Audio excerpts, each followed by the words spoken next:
ਸਤਿ ਸ਼੍ਰੀ ਅਕਾਲ ਜੀ।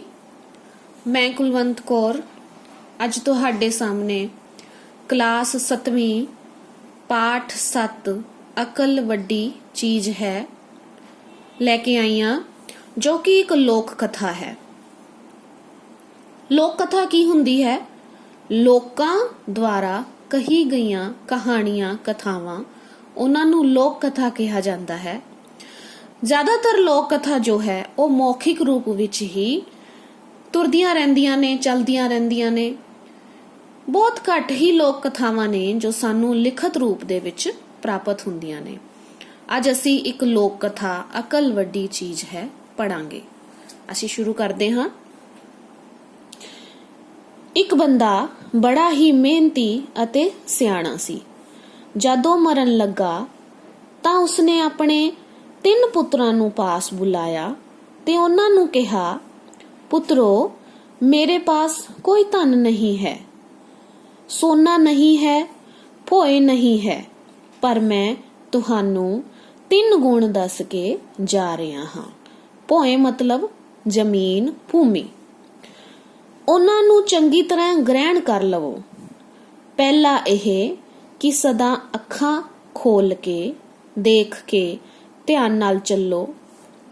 ਦੂਜਾ ਇਹ ਹੈ ਕਿ ਜੋ ਕੁਝ ਵੀ ਦੇਖੋ ਜਾਂ ਸੁਣੋ ਉਸ ਬਾਰੇ ਸੋਚੋ।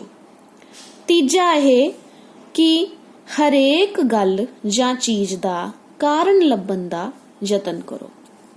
ਇਸ ਤਰ੍ਹਾਂ ਤੁਸੀਂ ਬੜੇ ਚੰਗੇ ਰਹੋਗੇ। ਇਹ ਕਹਿ ਕੇ ਉਸ ਬੰਦੇ ਨੇ ਪ੍ਰਾਣ ਤਿਆਗ ਦਿੱਤੇ। ਪਿਤਾ ਦਾ ਦਾਹ ਸੰਸਕਾਰ ਕਰਕੇ ਤਿੰਨੇ ਭਰਾ ਆਪਣੀ ਰੋਟੀ ਕਮਾਉਣ ਲਈ ਘਰੋਂ ਨਿਕਲ ਪਏ। ਉਹ ਤੁਰਦੇ ਗਏ, ਆਪਣੇ ਰਸਤੇ ਦੀ ਹਰੇਕ ਚੀਜ਼ ਨੂੰ ਧਿਆਨ ਨਾਲ ਦੇਖਦੇ, ਸੋਚਦੇ ਗਏ।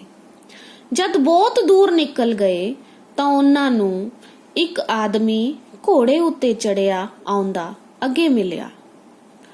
ਉਹ ਅਜੇ ਘੋੜੇ ਉੱਤੋਂ ਉਤਰਿਆ ਹੀ ਸੀ ਕਿ ਵੱਡੇ ਭਰਾ ਨੇ ਉਸ ਨੂੰ ਆਪਣੇ ਵੱਲ ਆਉਂਦੇ ਦੇਖ ਕੇ ਕਿਹਾ, ਭਾਈ, ਤੇਰਾ ਕਿਤੇ ਉੱਠ ਤਾਂ ਨਹੀਂ ਗਵਾਚ ਗਿਆ? ਉਸ ਆਦਮੀ ਨੇ ਕਿਹਾ, ਹਾਂ, ਤੁਸੀਂ ਕਿਥੇ ਦੇਖਿਆ ਹੈ? ਫਿਰ ਦੂਜਾ ਭਰਾ ਬੋਲ ਪਿਆ, ਉਹ ਖੱਬੀ ਅੱਖ ਤੋਂ ਕਾਣਾ ਸੀ? ਉਸ ਆਦਮੀ ਨੇ ਕਿਹਾ, ਬਿਲਕੁਲ, ਉਹ ਖੱਬੀ ਅੱਖ ਤੋਂ ਕਾਣਾ ਸੀ। ਫਿਰ ਤੀਜਾ ਬੋਲ ਪਿਆ, ਉਸ ਉੱਤੇ ਇੱਕ ਔਰਤ ਤੇ ਇੱਕ ਬੱਚਾ ਤਾਂ ਸਵਾਰ ਨਹੀਂ ਸਨ? ਆਦਮੀ ਬੋਲਿਆ, ਤੁਸੀਂ ਬਿਲਕੁਲ ਠੀਕ ਕਹਿੰਦੇ ਹੋ। ਮੇਰਾ ਊਠ ਕਿੱਥੇ ਹੈ? ਉਸ ਉੱਤੇ ਮੇਰੀ ਪਤਨੀ ਅਤੇ ਮੇਰਾ ਬੱਚਾ ਸਵਾਰ ਸਨ।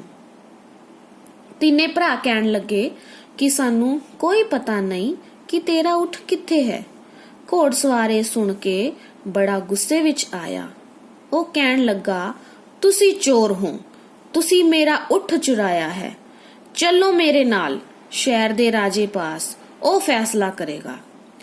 ਤਿੰਨੇ ਭਰਾ ਸ਼ਹਿਰ ਦੇ ਰਾਜੇ ਅੱਗੇ ਪੇਸ਼ ਹੋਏ। ਘੋੜਸਵਾਰ ਨੇ ਸਾਰੀ ਗੱਲ ਰਾਜੇ ਨੂੰ ਦੱਸੀ ਕਿ ਇਹਨਾਂ 3 ਚੋਰਾਂ ਮੇਰੀ ਪਤਨੀ ਅਤੇ ਬੱਚੇ ਸਮੇਤ ਮੇਰਾ ਊਠ ਚੁਰਾਇਆ ਹੈ। ਉਸਨੇ ਕਿਹਾ, ਇਹਨਾਂ ਨੇ ਮੇਰੇ ਦੱਸਣ ਤੋਂ ਪਹਿਲਾਂ ਹੀ ਬੋਲ ਦਿੱਤਾ ਸੀ ਕਿ ਮੇਰਾ ਊਠ ਗਵਾਚਾ ਹੈ। ਉਹ ਇੱਕ ਅੱਖੋਂ ਕਾਣਾ ਹੈ ਅਤੇ ਉਸ ਉੱਤੇ ਇੱਕ ਔਰਤ ਤੇ ਇੱਕ ਬੱਚਾ ਸਵਾਰ ਸਨ। ਪਰ ਜਦੋਂ ਮੈਂ ਇਹਨਾਂ ਨੂੰ ਇਹ ਸਭ ਕੁਝ ਵਾਪਸ ਕਰਨ ਲਈ ਕਿਹਾ ਤਾਂ ਇਹ ਸਾਫ਼ ਹੀ ਮੁੱਕਰ ਗਏ ਤੇ ਕਹਿਣ ਲੱਗੇ ਕਿ ਅਸੀਂ ਊਠ ਦੇਖਿਆ ਹੀ ਨਹੀਂ। ਰਾਜੇ ਨੇ ਉਹਨਾਂ ਨੂੰ ਡਾਂਟ ਕੇ ਕਿਹਾ, ਤੁਸੀਂ ਤਿੰਨੇ ਚੋਰ ਤੇ ਫਰੇਬੀ ਹੋ। ਜਲਦੀ ਦੱਸੋ ਕਿ ਊਠ ਕਿੱਥੇ ਹੈ, ਨਹੀਂ ਤਾਂ ਸਖਤ ਸਜ਼ਾ ਮਿਲੇਗੀ। 3 ਭਰਾਵਾਂ ਨੇ ਕਿਹਾ ਕਿ ਉਹਨਾਂ ਨੇ ਊਠ ਨਹੀਂ ਸੀ ਦੇਖਿਆ। ਫਿਰ ਇਹ ਬੰਦਾ ਝੂਠ ਬੋਲਦਾ ਹੈ। ਰਾਜੇ ਨੇ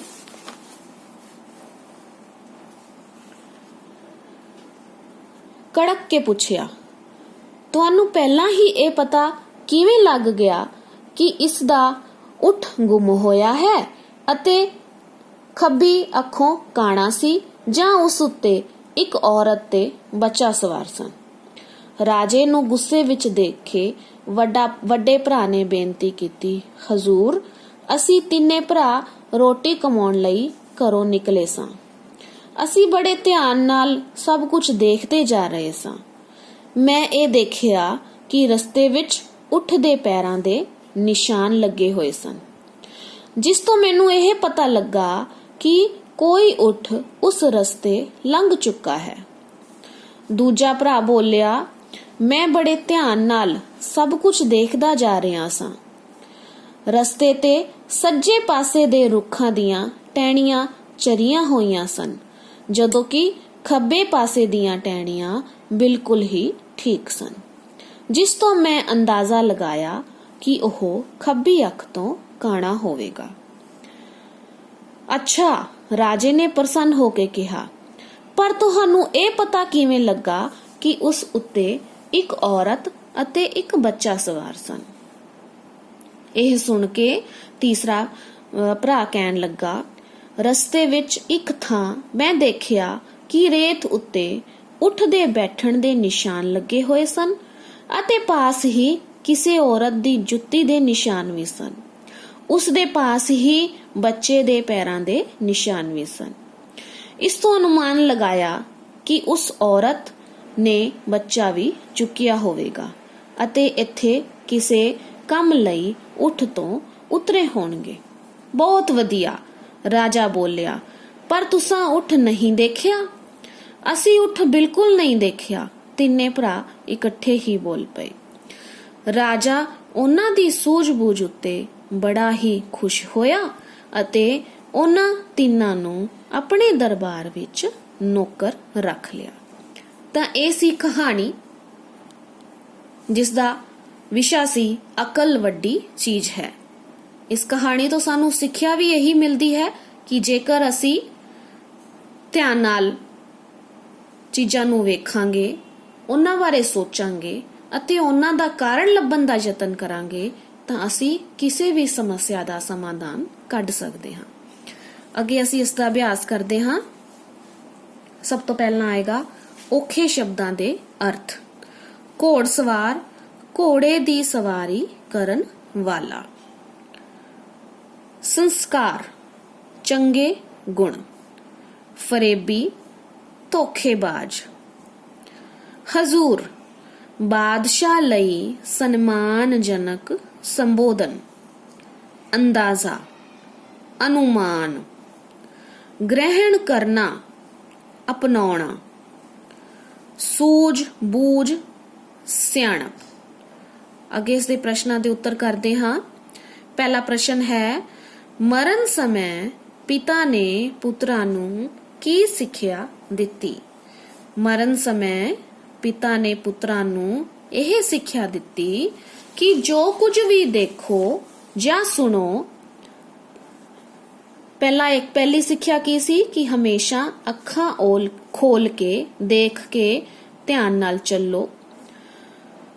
ਜੋ ਕੁਝ ਵੀ ਦੇਖੋ ਜਾਂ ਸੁਣੋ ਉਸ ਬਾਰੇ ਸੋਚੋ ਅਤੇ ਹਰੇਕ ਗੱਲ ਜਾਂ ਚੀਜ਼ ਦਾ ਕਾਰਨ ਲੱਭਣ ਦੀ ਕੋਸ਼ਿਸ਼ ਕਰੋ।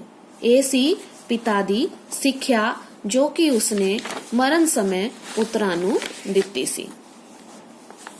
ਅਗਲਾ ਪ੍ਰਸ਼ਨ ਹੈ, ਘੋੜਸਵਾਰ ਨੇ ਤਿੰਨਾਂ ਭਰਾਵਾਂ ਨੂੰ ਚੋਰ ਕਿਉਂ ਸਮਝਿਆ?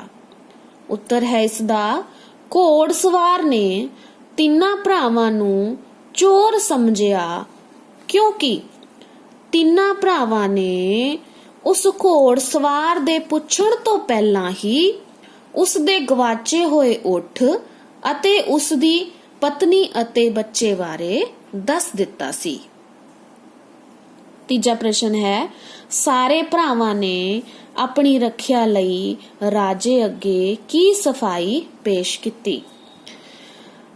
ਪਹਿਲੇ ਭਰਾ ਨੇ ਕਿਹਾ ਕਿ ਜਦੋਂ ਉਹ ਆਪਣਾ ਰੋਜ਼ਗਾਰ ਲੱਭਣ ਲਈ ਘਰੋਂ ਨਿਕਲੇ ਤਾਂ ਉਹ ਧਿਆਨ ਨਾਲ ਸਾਰੀਆਂ ਚੀਜ਼ਾਂ ਨੂੰ ਵੇਖ ਰਿਹਾ ਸੀ, ਤਾਂ ਉਸਨੇ ਦੇਖਿਆ ਕਿ ਰਸਤੇ ਵਿੱਚ ਉਸਨੇ ਊਠ ਦੇ ਪੈਰਾਂ ਦੇ ਨਿਸ਼ਾਨ ਦੇਖੇ ਸਨ ਤੇ ਉਸਨੂੰ ਲੱਗਿਆ ਕਿ ਇਸ ਰਸਤੇ ਤੋਂ ਕੋਈ ਊਠ ਲੰਘ ਚੁੱਕਿਆ ਹੈ। ਦੂਜੇ ਭਰਾ ਨੇ ਕਿਹਾ ਕਿ ਉਹ ਜੋ ਕੁਝ ਵੀ ਦੇਖਦਾ ਜਾ ਰਿਹਾ ਸੀ ਉਸਨੇ ਉਸ ਬਾਰੇ ਵਿਚਾਰ ਕੀਤਾ ਤੇ ਉਸਨੇ ਦੇਖਿਆ ਕਿ ਰਸਤੇ ਵਿੱਚ ਸੱਜੇ ਪਾਸੇ ਦੇ ਰੁੱਖਾਂ ਦੀਆਂ ਟਹਿਣੀਆਂ ਚਰੀਆਂ ਹੋਈਆਂ ਸਨ ਤੇ ਖੱਬੇ ਪਾਸੇ ਦੀਆਂ ਟਹਿਣੀਆਂ ਬਿਲਕੁਲ ਹੀ ਠੀਕ ਸਨ। ਇਸ ਤੋਂ ਦੂਜੇ ਭਰਾ ਨੇ ਅੰਦਾਜ਼ਾ ਲਾਇਆ ਕਿ ਜੋ ਊਠ ਸੀ ਉਹ ਖੱਬੀ ਅੱਖੋਂ ਕਾਣਾ ਸੀ। ਤੀਜੇ ਭਰਾ ਨੇ ਕਿਹਾ ਕਿ ਜਦੋਂ ਉਹ ਧਿਆਨ ਨਾਲ ਚੀਜ਼ਾਂ ਨੂੰ ਵੇਖ ਰਿਹਾ ਸੀ ਤਾਂ ਉਸਨੇ ਦੇਖਿਆ ਕਿ ਰਸਤੇ ਵਿੱਚ ਊਠ ਦੇ ਬੈਠਣ ਦੇ ਨਿਸ਼ਾਨ ਸਨ ਤੇ ਉਸ ਦੇ ਨਾਲ ਹੀ ਇੱਕ ਔਰਤ ਦੀ ਜੁੱਤੀ ਦੇ ਨਿਸ਼ਾਨ ਸਨ ਤੇ ਨਾਲ ਹੀ ਇੱਕ ਬੱਚੇ ਦੇ ਪੈਰਾਂ ਦੇ ਨਿਸ਼ਾਨ ਸਨ ਤੇ ਉਸਨੇ ਇਹ ਅੰਦਾਜ਼ਾ ਲਗਾਇਆ ਕਿ ਊਠ ਦੇ ਨਾਲ ਇੱਕ ਔਰਤ ਅਤੇ ਇੱਕ ਬੱਚਾ ਵੀ ਸਨ। ਇਹ ਸੀ ਤਿੰਨਾਂ ਭਰਾਵਾਂ ਨੇ ਆਪਣੀ ਰੱਖਿਆ ਦੇ ਲਈ ਜੋ ਰਾਜੇ ਅੱਗੇ ਸਫਾਈ ਪੇਸ਼ ਕੀਤੀ ਸੀ। ਇਸ ਕਹਾਣੀ ਤੋਂ ਸਾਨੂੰ ਕੀ ਸਿੱਖਿਆ ਮਿਲਦੀ ਹੈ? ਇਸ ਕਹਾਣੀ ਦੀ ਸਿੱਖਿਆ ਦੇ ਵਿੱਚ ਇਸ ਕਹਾਣੀ ਦਾ ਵਿਸ਼ਾ ਹੀ ਆਏਗਾ। ਇਸ ਕਹਾਣੀ ਤੋਂ ਸਾਨੂੰ ਸਿੱਖਿਆ ਮਿਲਦੀ ਹੈ ਕਿ ਅਕਲ ਵੱਡੀ ਚੀਜ਼ ਹੈ। ਜੇਕਰ ਅਸੀਂ ਕਿਸੇ ਵੀ ਚੀਜ਼ ਨੂੰ ਧਿਆਨ ਨਾਲ ਦੇਖਾਂਗੇ, ਉਸ ਨੂੰ ਧਿਆਨ ਨਾਲ ਸੁਣਾਂਗੇ, ਉਸ ਬਾਰੇ ਸੋਚਾਂਗੇ ਅਤੇ ਉਸ ਦਾ ਕਾਰਨ ਲੱਭਣ ਦੀ ਕੋਸ਼ਿਸ਼ ਕਰਾਂਗੇ ਤਾਂ ਅਸੀਂ ਕਿਸੇ ਵੀ ਸਮੱਸਿਆ ਦਾ ਸਮਾਧਾਨ ਕੱਢ ਸਕਦੇ ਹਾਂ। ਅੱਗੇ ਹੈ ਪ੍ਰਸ਼ਨ ਨੰਬਰ 3। ਹੇਠ ਲਿਖੇ ਵਾਕਾਂ ਦੇ ਸਾਹਮਣੇ ਠੀਕ ਤੇ ਗਲਤ ਦੇ ਨਿਸ਼ਾਨ ਲਾਓ। ਹਜੂਰ, ਅਸੀਂ ਤਿੰਨੇ ਭਰਾ ਚੋਰੀ ਕਰਨ ਘਰੋਂ ਨਿਕਲੇ ਸੀ। ਇਹ ਗਲਤ ਹੈ। ਉਹ ਕੀ ਕਰਨ ਨਿਕਲੇ ਸੀ? ਉਹ ਆਪਣੀ ਰੋਟੀ ਕਮਾਉਣ ਲਈ ਘਰੋਂ ਨਿਕਲੇ ਸਨ। ਤਿੰਨੇ ਭਰਾ ਪਿਓ ਦਾ ਕਤਲ ਕਰਕੇ ਰੋਟੀ ਕਮਾਉਣ ਲਈ ਘਰੋਂ ਨਿਕਲੇ ਸਨ। ਇਹ ਵੀ ਗਲਤ ਹੈ। ਤਿੰਨੇ ਭਰਾਵਾਂ ਦਾ ਜੋ ਪਿਓ ਸੀ ਉਹ ਉਸ ਦੀ ਮ੍ਰਿਤਿੂ ਹੋ ਚੁੱਕੀ ਸੀ। ਤਿੰਨੇ ਭਰਾ ਰਾਜੇ ਅੱਗੇ ਪੇਸ਼ ਹੋਏ। ਇਹ ਠੀਕ ਹੈ ਕਿਉਂਕਿ ਜੋ ਘੋੜਸਵਾਰ ਸੀ ਉਹ ਤਿੰਨੇ ਭਰਾਵਾਂ ਨੂੰ ਸ਼ਹਿਰ ਦੇ ਰਾਜੇ ਅੱਗੇ ਪੇਸ਼ ਕਰਨ ਲਈ ਲੈ ਕੇ ਗਿਆ ਸੀ। ਰਾਜੇ ਨੇ ਖੁਸ਼ ਹੋ ਕੇ ਕਿਹਾ, ਤੁਸੀਂ ਤਿੰਨਾਂ ਨਾ ਤਾਂ ਚੋਰ ਹੋ ਅਤੇ ਨਾ ਹੀ ਫਰੇਬੀ ਹੋ। ਰਾਜੇ ਨੇ ਖੁਸ਼ ਹੋ ਕੇ ਨਹੀਂ ਸੀ ਕਿਹਾ, ਰਾਜੇ ਨੇ ਗੁੱਸੇ ਵਿੱਚ ਕਿਹਾ ਸੀ ਕਿ ਤੁਸੀਂ ਤਿੰਨੇ ਭਰਾ ਚੋਰ ਹੋ ਅਤੇ ਫਰੇਬੀ ਹੋ, ਇਸ ਲਈ ਇਹ ਵਾਕ ਜੋ ਹੈ ਉਹ ਗਲਤ ਹੈ। ਰਾਜਾ ਉਹਨਾਂ ਦੇ ਵਿਹਾਰ ਤੋਂ ਬੜਾ ਦੁਖੀ ਹੋਇਆ। ਇਹ ਵੀ ਗਲਤ ਹੈ। ਰਾਜਾ ਉਹਨਾਂ ਦੇ ਵਿਹਾਰ ਤੋਂ ਬਹੁਤ ਖੁਸ਼ ਹੋਇਆ ਸੀ ਕਿਉਂਕਿ ਉਹਨਾਂ ਨੇ ਆਪਣੀ ਸਫਾਈ ਦੇ ਵਿੱਚ ਆਪਣੀ ਅਕਲਮੰਦੀ ਜ਼ਾਹਿਰ ਕਰ ਦਿੱਤੀ ਸੀ। ਅੱਗੇ ਹੁਣ ਖਾਲੀ ਥਾਵਾਂ ਭਰਾਂਗੇ। ਖਾਲੀ ਥਾਵਾਂ ਦੇ ਲਈ ਸਾਨੂੰ ਸ਼ਬਦ ਦਿੱਤੇ ਗਏ ਨੇ। 1 ਚੋਰਾਂ, ਅੱਗੇ, ਸਾਫ਼, ਘੋੜਸਵਾਰ, ਵਾਪਸ, ਗਵਾਚਾ, ਉੱਠ। ਤਿੰਨੇ ਭਰਾ ਸ਼ਹਿਰ ਦੇ ਰਾਜੇ ਅੱਗੇ ਪੇਸ਼ ਹੋਏ। ਪਹਿਲੇ ਦੇ ਵਿੱਚ ਆਏਗਾ ਅੱਗੇ ਪੇਸ਼ ਹੋਏ। ਡੈਸ਼ ਨੇ ਸਾਰੀ ਗੱਲ ਰਾਜੇ ਨੂੰ ਦੱਸੀ। ਘੋੜਸਵਾਰ ਨੇ, ਦੂਸਰੇ ਨੰਬਰ ਤੇ ਆਏਗਾ ਘੋੜਸਵਾਰ। ਘੋੜਸਵਾਰ ਨੇ ਸਾਰੀ ਗੱਲ ਰਾਜੇ ਨੂੰ ਦੱਸੀ ਕਿ ਇਹਨਾਂ ਤਿੰਨਾਂ ਡੈਸ਼ ਮੇਰੀ ਪਤਨੀ ਅਤੇ ਇਹਨਾਂ ਤਿੰਨਾਂ ਚੋਰਾਂ ਨੇ, ਤੀਜੇ ਤੇ ਆਏਗਾ ਚੋਰਾਂ ਨੇ ਮੇਰੀ ਪਤਨੀ ਅਤੇ ਮੇਰੇ ਬੱਚੇ ਸਮੇਤ ਊਠ ਨੂੰ ਚੁਰਾਇਆ ਹੈ। ਨੰਬਰ 4 ਤੇ ਆਏਗਾ ਊਠ ਨੂੰ ਚੁਰਾਇਆ ਹੈ। ਉਸਨੇ ਕਿਹਾ, ਇਹਨਾਂ ਨੇ ਮੇਰੇ ਦੱਸਣ ਤੋਂ ਪਹਿਲਾਂ ਹੀ ਬੋਲ ਦਿੱਤਾ ਸੀ ਕਿ ਮੇਰਾ ਊਠ ਗਵਾਚਾ ਹੈ। ਨੰਬਰ 5 ਤੇ ਆਏਗਾ ਗਵਾਚਾ ਹੈ। ਉਹ ਡੈਸ਼ ਅੱਖੋਂ ਕਾਣਾ ਹੈ। ਉਹ ਖੱਬੀ ਅੱਖੋਂ ਕਾਣਾ ਹੈ, ਜੋ ਕਿ ਸਾਨੂੰ ਇਸ ਦੇ ਵਿੱਚ ਨਹੀਂ ਦਿੱਤਾ ਗਿਆ। ਜੋ ਉੱਪਰ ਸ਼ਬਦ ਦਿੱਤੇ ਗਏ ਨੇ ਉਹਨਾਂ ਵਿੱਚ ਸਾਨੂੰ ਇਹ ਸ਼ਬਦ ਨਹੀਂ ਦਿੱਤਾ ਗਿਆ ਤਾਂ ਅਸੀਂ ਇੱਥੇ ਲਿਖਾਂਗੇ ਖੱਬੀ ਅੱਖੋਂ ਕਾਣਾ ਹੈ ਅਤੇ ਉਸ ਉੱਤੇ ਇੱਕ ਔਰਤ ਤੇ ਇੱਕ ਬੱਚਾ ਸਵਾਰ ਹਨ। ਪਰ ਮੈਂ ਇਹਨਾਂ ਨੂੰ ਇਹ ਸਭ ਕੁਝ ਡੈਸ਼ ਕਰਨ ਲਈ ਕਿਹਾ ਤਾਂ ਇਹ ਮੁੱਕਰ ਗਏ। ਇਹਨਾਂ ਸਭ ਕੁਝ ਇਹ ਵਾਪਸ ਕਰਨ ਲਈ ਕਿਹਾ, ਇਸ ਦੇ ਵਿੱਚ ਆਏਗਾ ਵਾਪਸ ਕਰਨ ਲਈ ਕਿਹਾ ਤਾਂ ਇਹ ਸਾਫ਼ ਮੁੱਕਰ ਗਏ। ਇੱਥੇ ਆਏਗਾ ਵਾਪਸ, ਇੱਥੇ ਆਏਗਾ ਸਾਫ਼। ਤਾਂ ਇਹ ਸੀ ਖਾਲੀ ਥਾਵਾਂ ਭਰੋ। ਅੱਗੇ ਹੈਗਾ ਸਾਨੂੰ ਬਹੁ ਵਿਕਲਪੀ ਪ੍ਰਸ਼ਨ ਦਿੱਤੇ ਨੇ। ਬਹੁ ਵਿਕਲਪੀ ਉਹਨਾਂ ਦੇ ਵਿੱਚੋਂ ਅਸੀਂ ਇੱਕ ਸਹੀ ਵਿਕਲਪ ਛਾਂਟਣਾ ਹੈ। ਤਿੰਨੇ ਭਰਾਵਾਂ ਦਾ ਪਿਓ ਕਮਜ਼ੋਰ ਸੀ, ਆਲਸੀ ਸੀ, ਸਿਆਣਾ ਸੀ, ਡਰਪੋਕ ਸੀ। ਇਸ ਦਾ ਉੱਤਰ ਹੈ ਸਿਆਣਾ ਸੀ। ਦੂਜਾ, ਰਾਜੇ ਨੇ ਤਿੰਨਾਂ ਭਰਾਵਾਂ ਨੂੰ ਭਜਾ ਦਿੱਤਾ, ਫਾਂਸੀ ਦੇ ਦਿੱਤੀ, ਨੌਕਰ ਰੱਖ ਲਿਆ, ਜੇਲ੍ਹ 'ਚ ਰੱਖ ਦਿੱਤਾ। ਤੀਜਾ ਆਏਗਾ ਨੌਕਰ ਰੱਖ ਲਿਆ।